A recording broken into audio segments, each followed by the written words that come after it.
নমস্কার বন্ধুরা, রায় kitchen and গার্ডেনিংয়ে আপনাদের সকলকে স্বাগত।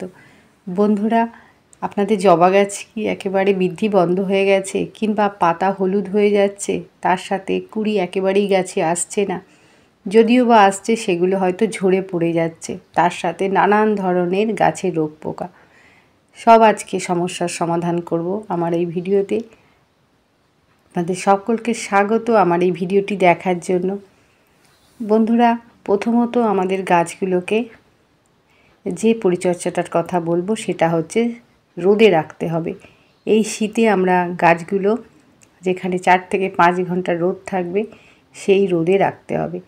তার সাথে খাবারের পরিমাণটা আমরা গাছে বুঝে দেব। আমরা গরমে যেমন গাছে একরকম খাবার দিই, বর্ষার দিনে একরকম খাবার দিই, তার সাথে শীতেও গাছকে আমরা একরকম খাবার দেব। কেননা আমরা যেমন আলাদা আলাদা খাবার খাই, গাছেরও কিন্তু একটু খাবার চেঞ্জ করতে হবে। একইভাবে যদি একই রকম আপনি খাবার দিতে থাকেন, গাছ থেকে সেইভাবে যতটা ফুলের আশা করবেন সেটা কিন্তু পাবেন না। তার জন্য একটু চেঞ্জ করে আমরা খাবার দেব। তারপর রোগ পোকা, গাছে যে সমস্ত রোগ পোকার বাসা সেটা প্রথমেই হচ্ছে মিলিবাগ, তার সাথে নানান ধরনের মাকড় এবং এই শীতের জাপ পোকা। এই তিনটির উপদ্রব ভীষণভাবে জবা গাছে বাসা বাঁধে। তার জন্য আমাদের যে কুঁড়িগুলো, সেই কুঁড়িগুলো ফোটার আগে ঝরে পড়ে যায়। তার যে রসটা, সেই রসটা কুঁড়ির সমস্ত খেয়ে নেয় এই সমস্ত জাপ পোকা কিংবা মিলিবাগ। সেগুলোকে আমাদের আগে দূর করতে হবে।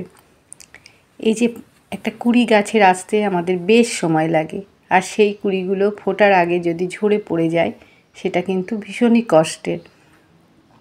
কুঁড়িগুলো যাতে আমাদের গাছে ঠিকঠাক ফোটে সেদিকে আমাদের আগে লক্ষ্য রাখতে হবে। তার জন্য আমি আজকে যে ঘরোয়া টিপসটি নিয়ে এসেছি সেটা যদি আপনারা গাছে প্রয়োগ করেন, আপনাদের গাছ থেকে সব ধরনের পোকামাকড় চলে যাবে।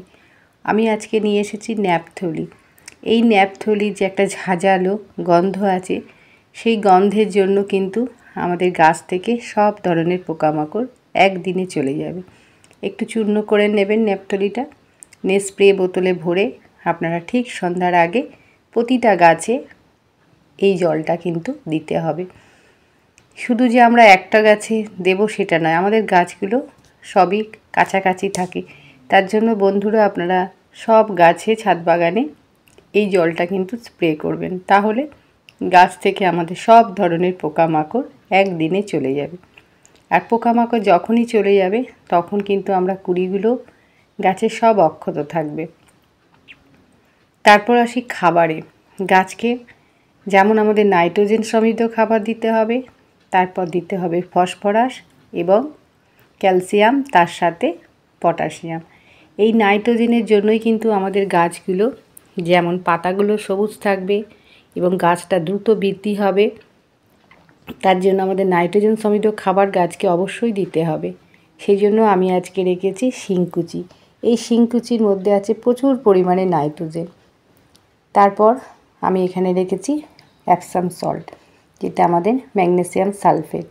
এটা আমাদের গাছের পাতাগুলো যে অসময়ে হলুদ হয়ে ঝরে পড়ে সেটা বন্ধ হবে। তারপর রেখেছি লাল পটাশ। এই পটাশের জন্যই আমাদের গাছে ফুল ফল বৃদ্ধি হয় এবং গাছটা সবুজ ও মজবুত বৃদ্ধির জন্য পটাশিয়াম ভীষণভাবে দরকার গাছে।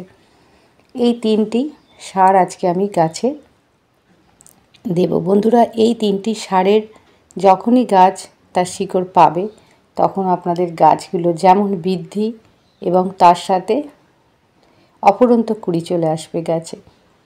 আমি এখানে মাটিটা একটু হালকা খোঁড়াই করে নিচ্ছি। খোঁড়াই করে নিয়ে এই সারগুলো আমি কিন্তু 1 চামচ করে প্রতিটা গাছে দিচ্ছি। এইভাবে বন্ধুরা আপনাদের গাছে ঠিক 1 চামচ করে দিয়ে দেবেন।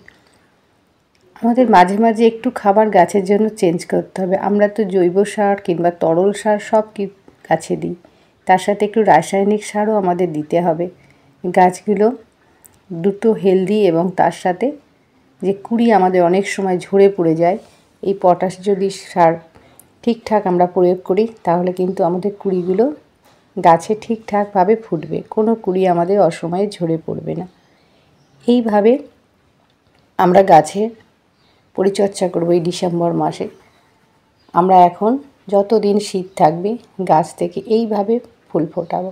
আর গাছ যখন এইভাবে ফুল দেবে আমাদের, সেটা গাছেরও যেমন ভালো লাগা, আমাদেরও কিন্তু মনটা ভরে যায়। কেননা আমরা তো ফুলের জন্যই গাছকে এত ভালোবাসি। আজকের মতো ভিডিওটি শেষ করছি। ভিডিওটি যদি ভালো লাগে অবশ্যই একটা লাইক করবেন, সাবস্ক্রাইব করবেন, কমেন্ট করবেন। আজকের মতো নমস্কার।